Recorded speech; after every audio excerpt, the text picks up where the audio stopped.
ऐसा कौन सा देश है जो कहने को तो मुस्लिम है लेकिन ये हिंदू धर्म में आस्था रखता है? और क्या सच में यहाँ के रीति रिवाज हमारे देश के रीति रिवाज से काफी मिलते जुलते हैं? और किस तरह से हिंदू प्रधान देश बन गया मुस्लिम देश? पहले और अब की स्थिति में कितना सुधार आया है, जानेंगे इन सभी सवालों के जवाब आज के हमारे इस बेहतरीन वीडियो में। तो वीडियो में बिल्कुल आखिर तक ऐसे ही बने रहिएगा। वीडियो में आगे बढ़ें उससे पहले अगर आप एक सच्चे हिंदू हैं तो सब्सक्राइब करें फैक्ट मंत्रा चैनल को और बेल नोटिफिकेशन को ऑल पर लगाएं ताकि कोई भी वीडियो मिस ना हो। देखिए, क्या आपने कभी ऐसा सुना है कि कोई मुस्लिम देश हिंदू धर्म को फॉलो करता है? मुझे पता है कि नहीं, लेकिन अगर हम आपसे कहें कि ऐसा हो सकता है तो क्या आप हमारी बात पर विश्वास करेंगे? शायद नहीं, लेकिन ये बिल्कुल सच है। हम बात कर रहे हैं सबसे बड़े मुस्लिम देश इंडोनेशिया की। आबादी के मामले में जहां इंडोनेशिया सबसे बड़ा मुस्लिम देश कहलाता है, वहीं ये भी सच है कि यहाँ पर हिंदू धर्म की मान्यता सबसे ज्यादा है। और इस देश का एक राज्य ऐसा भी है जो पूरी तरह से हिंदू डोमिनेंट है। इवन कि वहां पर हिंदू राजा को पूजा जाता है और यहाँ की लगभग पूरी आबादी हिंदू धर्म को ही मानने वाली है। और इंडोनेशिया का वो राज्य है बाली, जहां पर 87% हिंदुओं का राज है। यह लगभग 153 किलोमीटर चौड़ा और 112 किलोमीटर ऊंचा है और इसका कुल क्षेत्रफल लगभग 5780 वर्ग किलोमीटर 2231 वर्ग मील है। तो चलिए बाली के बारे में और डिटेल में जानने के लिए हम इसके इतिहास पर नजर डालते हैं।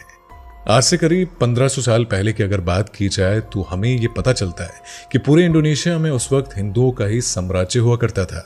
लेकिन जब मुस्लिम आक्रमणकारियों ने इस पर आक्रमण कर अपना राज्य स्थापित करना शुरू कर दिया और ऐसी स्थिति में वहां रह रहे हिंदू लोग इंडोनेशिया को छोड़कर बाली द्वीप में आकर बस गए। बता दें कि आज से लगभग 100 साल पहले बाली में हिंदू राजाओं का राज हुआ करता था। अब सवाल यहाँ पर यह उठता है कि इंडोनेशिया में मुस्लिम यानी कि इस्लाम की शुरुआत कैसे हुई? तो इस बात को जानने के लिए हमें थोड़ा और डिटेल में जानना पड़ेगा। जब इंडोनेशिया में माजापाहित साम्राज्य था तो उस समय हिंदू धर्म काफी मजबूत हुआ करता था, लेकिन धीरे धीरे इस राज्य में मुस्लिमों का आना जाना शुरू हो गया। दरअसल मुस्लिम अपने व्यापार के सिलसिले में यहाँ आया करते थे और उसी दरमियान उन्होंने अपने धर्म यानी कि इस्लाम का प्रचार करना शुरू कर दिया। तो इसी वजह से इस तरह इंडोनेशिया में इस्लामी युग की शुरुआत हुई। इतिहासकारों की माने तो यहाँ 4वीं-5वीं शताब्दी में हिंदू धर्म स्थापित हो चुका था, लेकिन मुस्लिम का साम्राज्य धीरे धीरे फैलना शुरू हो गया और यहाँ उन्होंने अपना राज्य स्थापित कर लिया और 18वीं शताब्दी में डचों ने इंडोनेशिया पर अपना कब्जा कर लिया। डच भले ही बाली पर राज कर चुके थे, लेकिन बाली ने अपने धर्म और संस्कृति के साथ कोई समझौता नहीं किया, क्योंकि वो अपनी धार्मिक मान्यताओं का बहुत सम्मान करते हैं और वो अपनी किसी भी पहचान को खत्म करने के फेवर में नहीं है और नहीं थे। यही वजह है कि आज भी बाली में 87% लोग हिंदू धर्म में आस्था रखते हैं। अगर उस समय ये मुस्लिम यानी कि डचों के हिसाब से अपने आप को बदल देते तो शायद आज वहां हिंदू धर्म का बिल्कुल नामो निशान न रहता, लेकिन उन्होंने ऐसा नहीं किया और आज अपनी इसी हिंदू संस्कृति की वजह से बाली जो है वो सांस्कृतिक विरासत का मालिक बन बैठा है। आपको यकीन नहीं होगा, लेकिन आज भी बाली के लोग अपने घरों में रामायण और महाभारत जैसे ग्रंथों का पाठ रोज करते हैं और यहाँ के हिंदू लोग अपने पूर्वजों की पूजा यानी कि जैसे हम हिंदू लोग पितृ पक्ष में पूर्वजों को याद करते हैं, बिल्कुल वैसे ही ये भी पूर्वजों में आस्था रखते हैं। अब बाली के लोगों का भी ऐसा मानना है कि इंसान की मृत्यु के बाद वो सभी बंधनों से मुक्त हो जाता है और यही वजह है कि बाली में अगर किसी की मृत्यु होती है तो वो उसे उत्सव के रूप में मनाते हैं। वहीं बात यहाँ के देव देवताओं की मूर्तियों की करें तो बाली में मूर्तियों को एक कपड़े से ढका जाता है। अब जिन कपड़ों में मूर्तियां उड़ाई जाती है वो कपड़ा सफेद यानी कि काली चेक का होता है और यहाँ सभी भगवानों के दर्शन करना आसान है और यहाँ मंदिर को नाम से नहीं बल्कि पुरा के नाम से बुलाया जाता है। और आपको जानकर हैरानी होगी कि बाली में भी हजारों की तादाद में मंदिर है। जी हाँ, यहाँ पर एक दो नहीं बल्कि 10,000 के लगभग मंदिर मौजूद है। और इतना ही नहीं, ये राज्य जो है फेस्टिवल ऑफ लैंड के नाम से भी जाना जाता है। अब ऐसे में यहाँ के मेन फेस्टिवल की बात करें तो यहाँ का मेन फेस्टिवल नेपी है, जिसे लोग बड़े अजीब ढंग से मानते हैं और इसे लोग मौन दिवस के रूप में मनाते हैं। भारत की तरह ही बाली भी एक ऐसा राज्य है जहाँ आपको हर गली कूचों में मंदिर जो है वो आसानी से देखने को मिल जाएंगे। तो ऐसे में अगर यहाँ की स्पेशल चीजों की बात करें तो आपको यहाँ पर ताड़ के पत्तों से बनी हुई टोकरियां देखने को मिल जाएगी, जिसमें यहाँ के लोग सामान रखते हैं, जिसमें थोड़ा सा खाने का सामान और फूल रखे जाते हैं।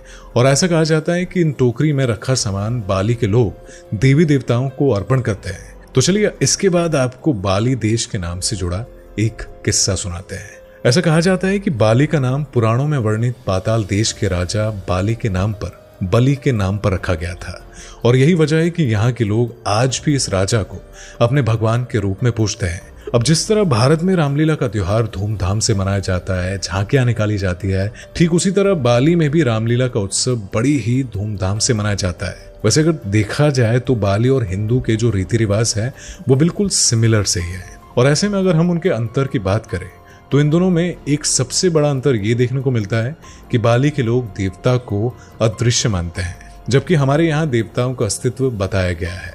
इसी वजह से यहाँ के मंदिर के अंदर छोटे छोटे मंदिर मौजूद होते हैं जहाँ केवल आसन होते हैं और जिन पर कोई देवी देवता विराजमान नहीं होते हैं। और यहाँ की एक खास बात ये भी है कि यहाँ के लोग चाहे वो औरत हो या फिर कोई आदमी हो, अपनी कान के पीछे चंपा के फूल लगाते हैं। चलिए अब बाली शहर की खूबसूरती की यहाँ पर बात कर लेते हैं। दोस्तों अगर खूबसूरती की बात करें तो आपको बहुत से देश याद आ जाएंगे, लेकिन अगर आप एक बार बाली द्वीप घूमने गए तो मेरा दावा है कि इसके बाद बाकी देश को आप भूल ही जाएंगे। तो ये एशिया के सबसे खूबसूरत द्वीपों में से एक है और हर साल यहाँ पूरी दुनिया से लाखों सैलानी घूमने के लिए आते हैं। और बाली का एक शहर है नूसा दुआ जो बेहद ही खूबसूरत शहर है। इस शहर की खासियत यह है कि इसमें हरे भरे पार्क, हिंदू पुराणों के पिक्चर्स और डांस करती औरतों की मूर्तियां और अजीब से पशु पक्षी नजर आएंगे। यहाँ के लोग बहुत ही प्यारे हैं और जल्दी से दोस्ती करने वाले हैं और बड़े ही धार्मिक होते हैं। इंडोनेशिया एक मुस्लिम देश है और बावजूद इसके कि करीब 7 लाख जनसंख्या वाले इस द्वीप की ज्यादातर जो आबादी है वो हिंदू है और यहाँ के लोगों के नाम भी हिंदू धर्म से काफी मिलते जुलते हैं। जैसे कि ये लोग अपने बच्चों के नाम कर्ण, सीता, माधवी रखते हैं, जिसमें हिंदू धर्म की झलक हमें साफ साफ दिखाई पड़ती है।